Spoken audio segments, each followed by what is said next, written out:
Hi, I'm Owen from Rask Australia. Thanks for tuning in to the Rask Network. Before we get into today's show, there are a few things we have to go over. Firstly, what you're about to hear and see is limited to general information only. It's not personal financial advice like you'd get from a financial planner. Also, it's important to remember that past performance is not indicative of future performance. That means that anything that's happened in the past, or we say today, is not necessarily going to reflect what happens in the future. Lastly, please consider that any of the guests or myself are featuring on this program may have a financial interest in some of the products or shares mentioned.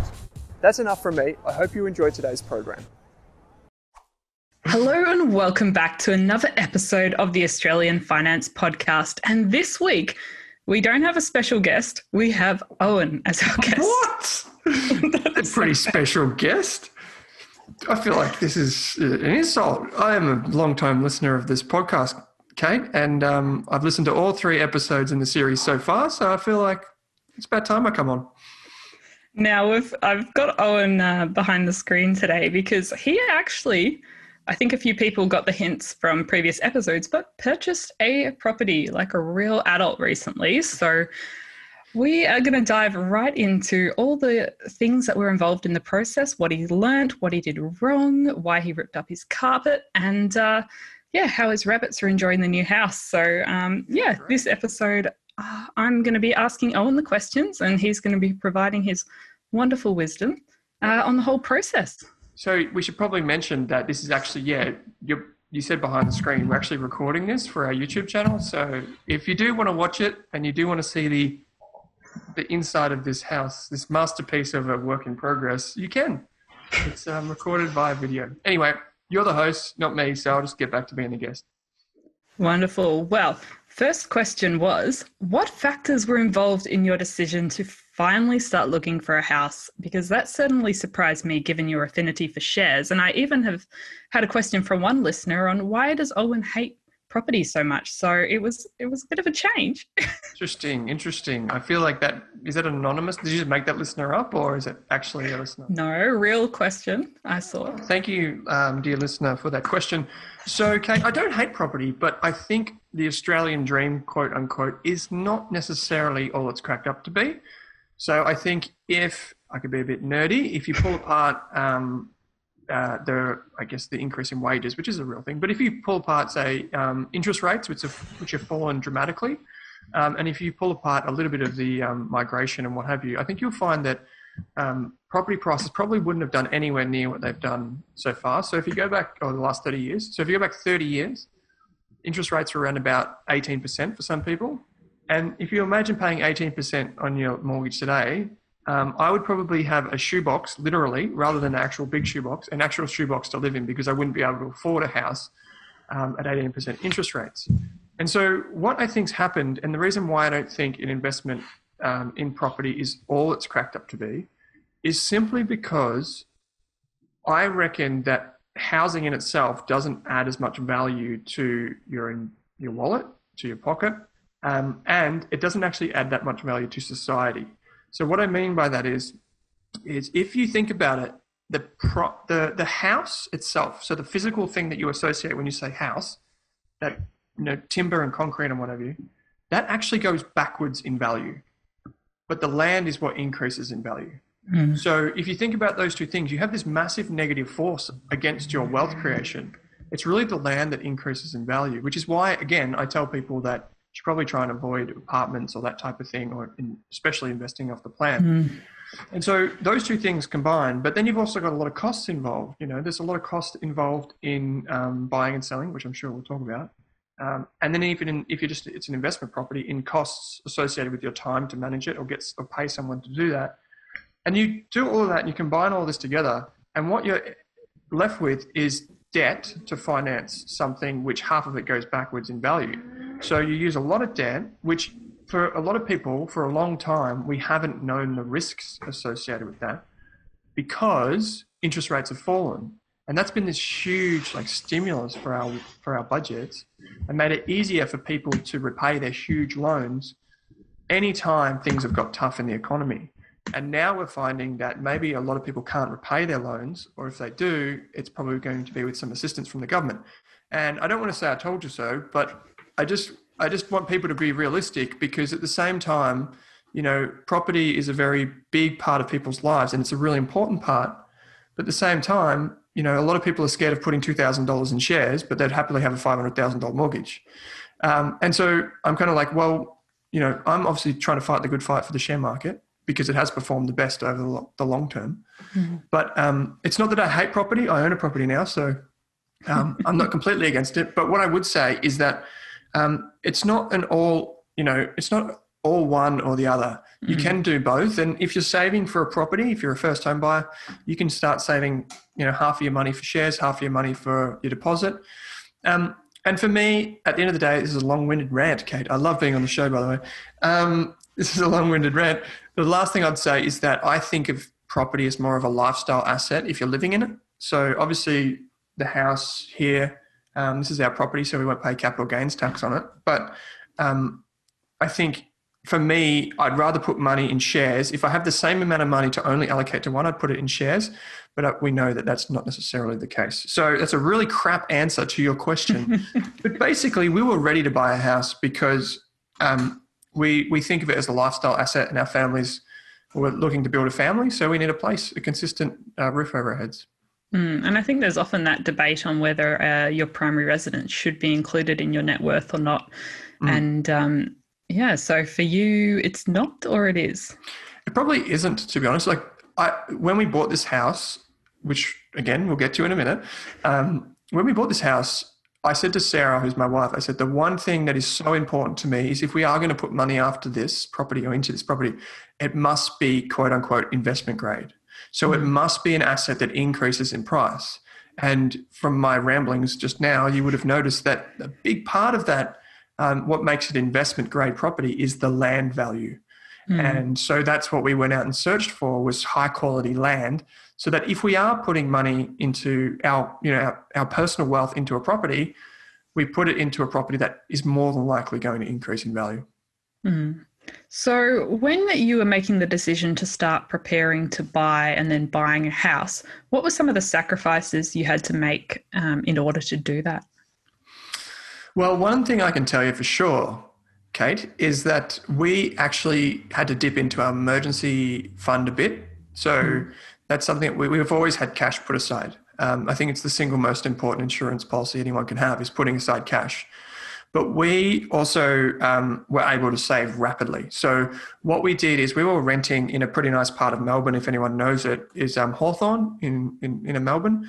Not quite as nice as where you live, Kate, but close second.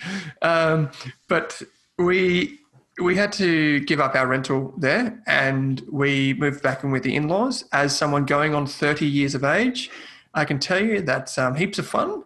For me, it was all right. For Sarah, being directly involved with her parents in COVID, maybe it wasn't as much fun. But for me, it was okay. But that's a sacrifice we had to make. We did it. We started saving. We already had some money put aside. We started saving before we moved back in. But then we moved back in for the last 4 or so months to really supercharge our savings. And so, people have often asked me in the past, you're a finance guy, you should be able to afford a property and all this sort of stuff. Well, it's never been about that. It's more so been about like, where's the best place to put my money? And for us, it was a business and our own stock portfolio and ETFs and all that type of thing. And so we kind of had enough money, but we didn't really have to dip into the stocks. We really just didn't put as much into that while we're saving rapidly to get this deposit up and going. So you reprioritized. Yeah, I should have just done that one word. I should have just answered that question with reprioritize. No, but that's true. We did. And you're right. Like, effective budgeting is all about sacrifice. It's not about, just a thing on a spreadsheet. It's about what you're prepared to give up. And what we gave up is a bit of autonomy and living in a nice part of town to go back and supercharge our savings. Did you have to cut much else out from the budget? Well, this is the wonderful thing about COVID, if we're looking for silver linings, is that we didn't have anything else to spend money on. So we were very fortunate that we couldn't go out and, have a burger down at the local burger place, or we couldn't go out for after work drinks or anything like that because we simply weren't allowed to. And frankly, we still aren't allowed to, but we could save a lot more, right? So we weren't driving the car, we weren't getting on the train, so getting that public fare, and we were saving a lot of money. So we were very fortunate to use that to our advantage. I mean, I'm saving a couple of $100 a month, not having to go into the city every day. It's amazing. So all these expenses that accompany our day-to-day life that we've suddenly got to get rid of at the moment during COVID. So it's quite fortunate timing for you. Totally. And even our next door neighbour I was chatting to the other day, he was saying that he drives a Holden Commodore, and he usually drives about 15 or 20 minutes down to his work. And he was saying that he saves $500 a month based on that. So for not having to do that anymore. And that's incredible when you think about it. The ability to save for something that you're going to do anyway that is not driving, it's pretty good. So on the journey to buying a house, apart from the episodes we did with Amy, which I'm sure you learnt plenty from, because I definitely did, how else did you learn about the house buying process? What people did you talk to, websites you looked at? Did you read a book? Well, it's safe to say, Kate, that I've read a few finance books in my life, and I've also done a little bit of study.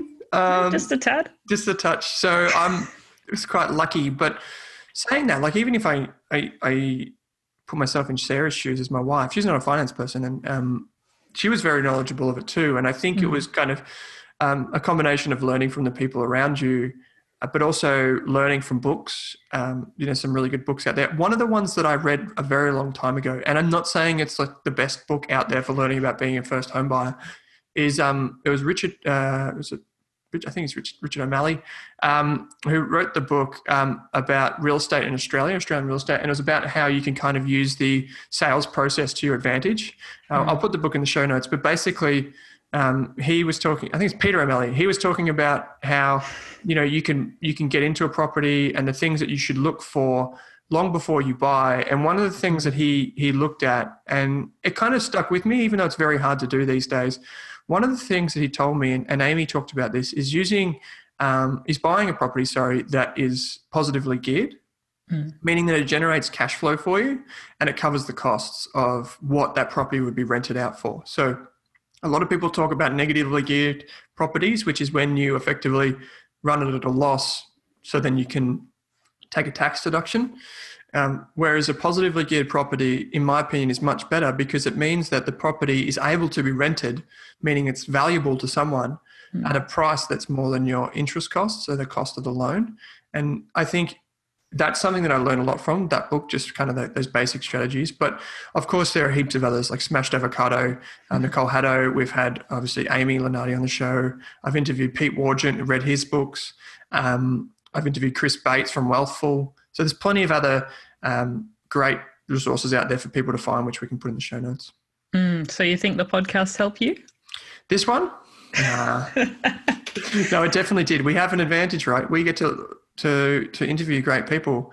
And if we weren't interviewing people, Kate, I'd probably be listening to this podcast anyway. So I think we're very fortunate, and so are our listeners.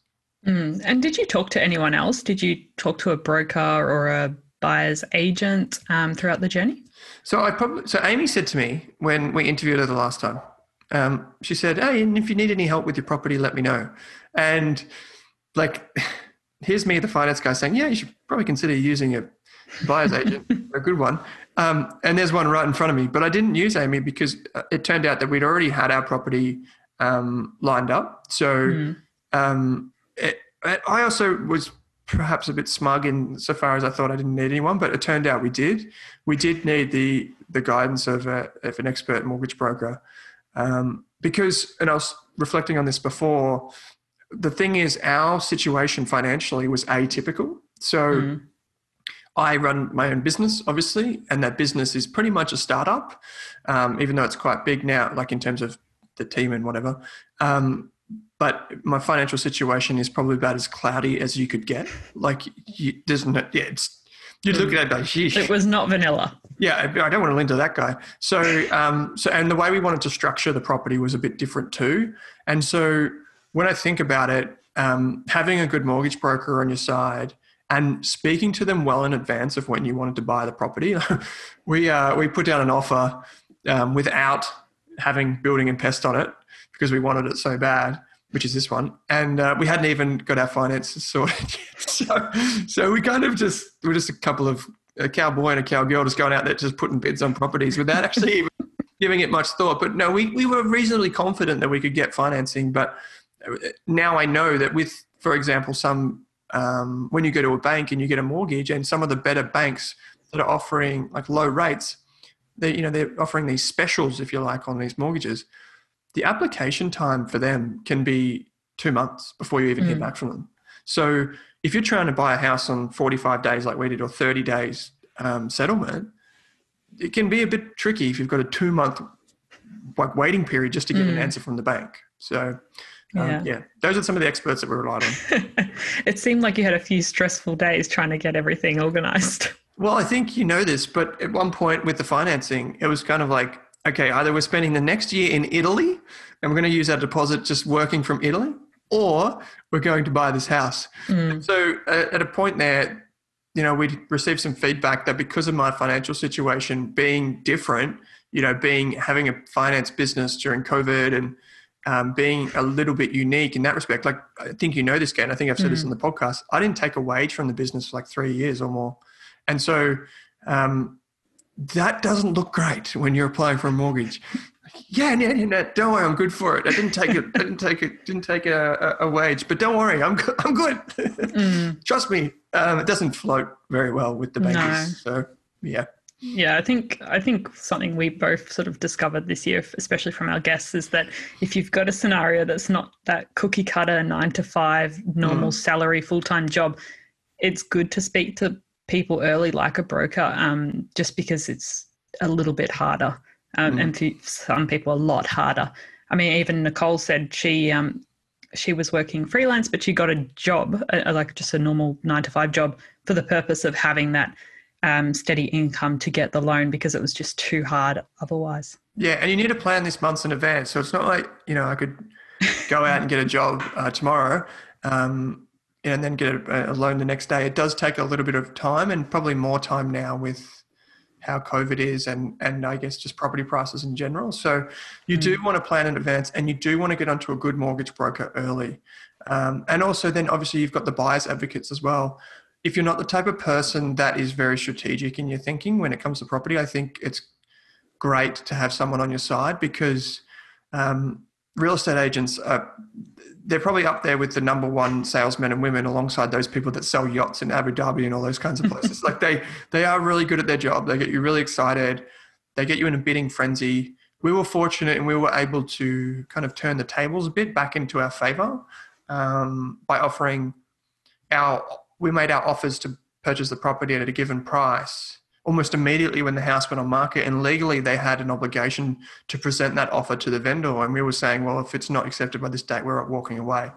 And so we were able to put the balance back in our favor. But I think if you're not willing to think strategically and really be a bit shrewd with the property and what have you, then you need someone who can give you that confidence and reinforce what you want to do is the right thing to do.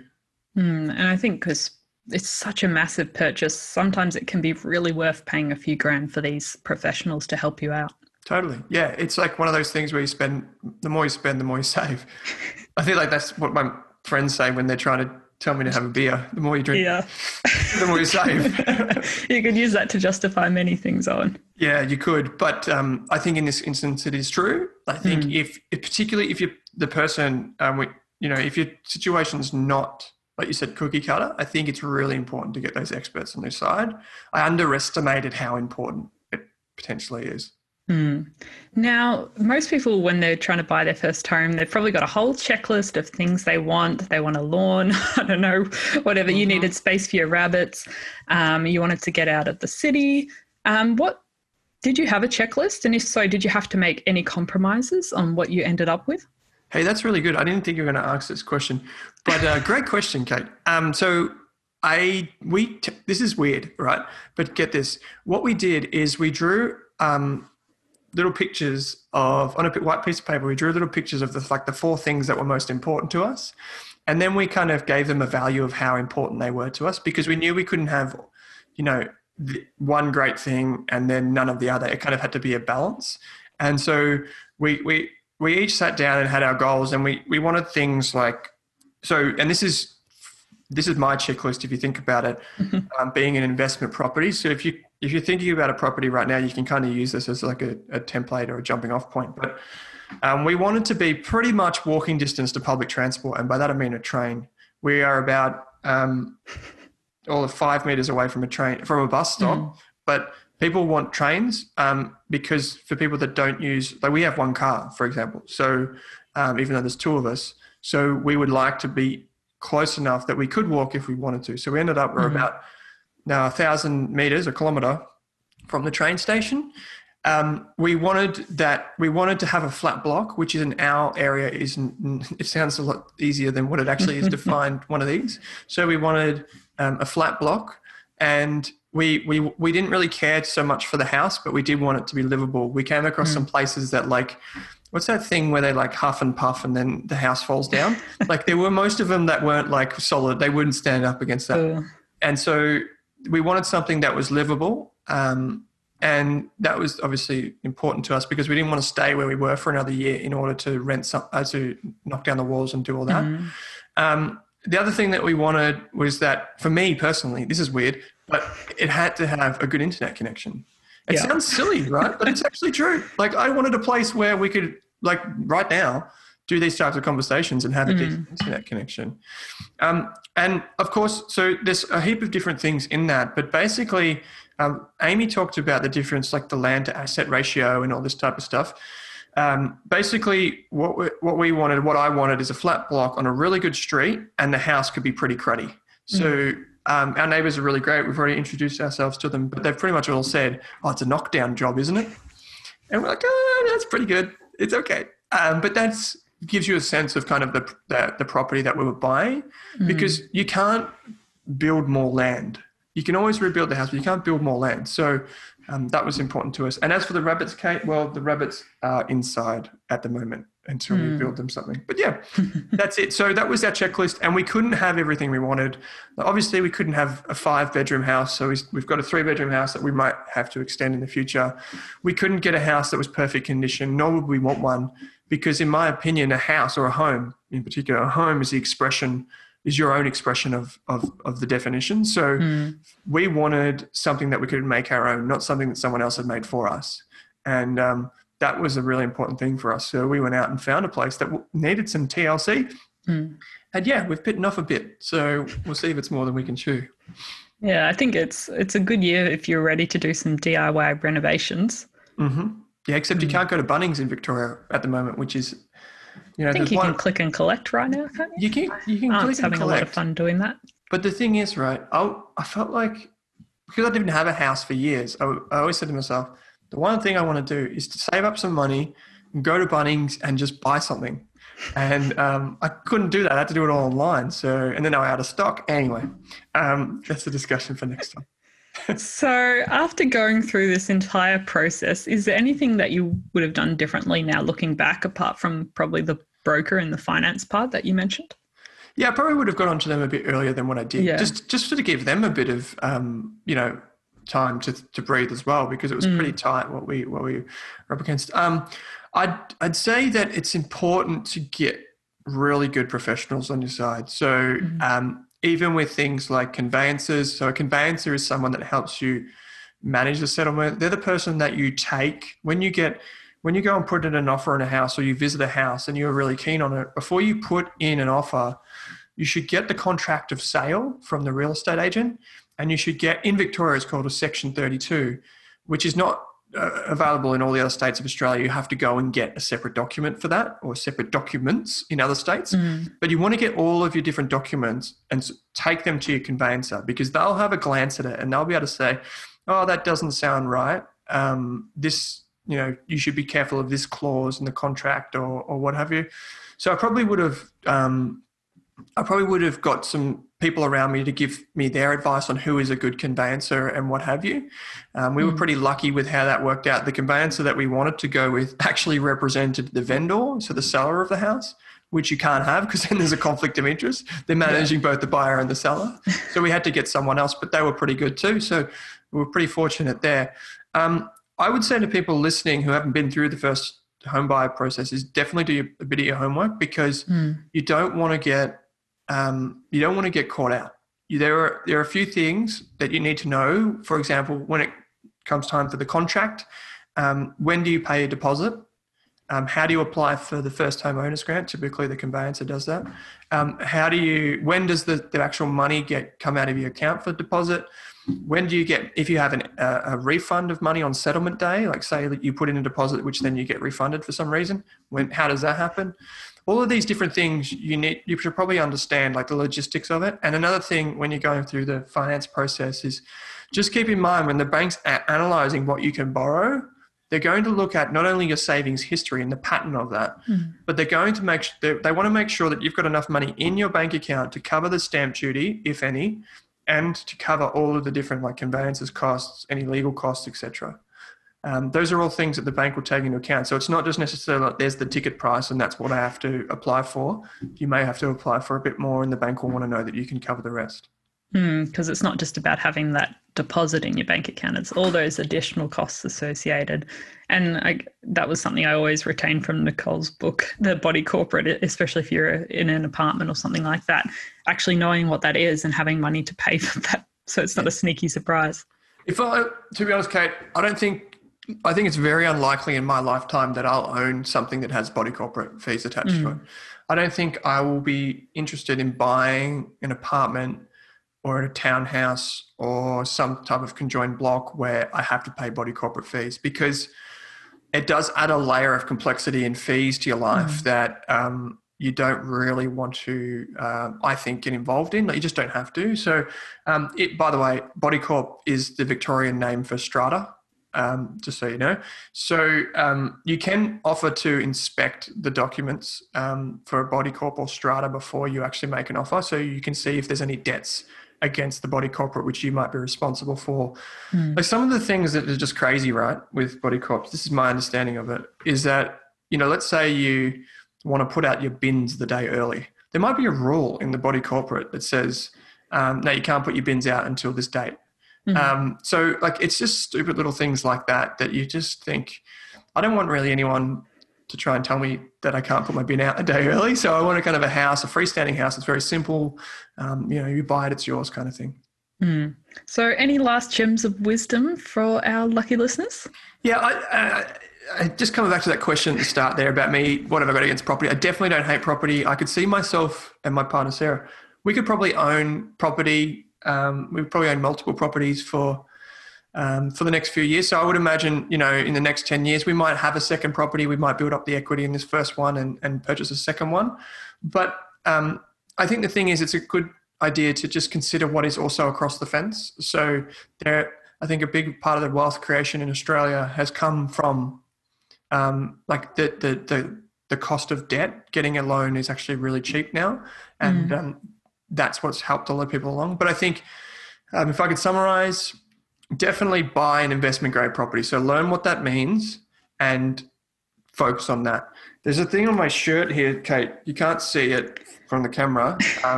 But basically what it says is, don't confuse luck with skill, especially when judging yourself. It's from Carl Icahn, a famous hedge fund manager. And I don't profess to be like an expert in property. So I would say get expert advice. And we were very fortunate with the way this house turned out, and we landed kind of on our feet with this, but that's not always the case. And the way you can minimize, I guess any unlucky outcomes is just to get expert advice. So get expert advice and get it soon. Awesome. Well, I think that about wraps up this special interview episode. You said special, very special guest, I feel. It's an interesting topic, Kate, and obviously we just wanted to have a quick chat about it. But have you got a property? Are you going to make your first property investment anytime soon? I don't think so. Oh, come on! You could. Now, what happened to the European fund? Surely that can be repurposed. Yeah. At the moment, it's just like hopefully waiting for maybe 2022 or 2023. Well, it can still be there. Just go and get a house. You probably, yeah. Anyway, just go buy something across the road. Yeah, why not? Oh, you could afford it, Kate. Big spender. No, I think it's a good topic to have. It's just a bit of a casual conversation for us this week. Just have a bit of fun. We did want to say, and this is Kate's great idea, is that we're going to start producing workbooks for these episodes. So what we mean by that is, like, we cover a lot of stuff, and we want to help you get on top of your finances in whatever way we can. And so we're going to start producing downloads that you can use to, get your finances in order, et cetera, et cetera. And you can get a workbook for episodes going forward in your Rask Australia account. So you can just get your free account, and you'll have all of the episodes, show notes, and all of that available in your account.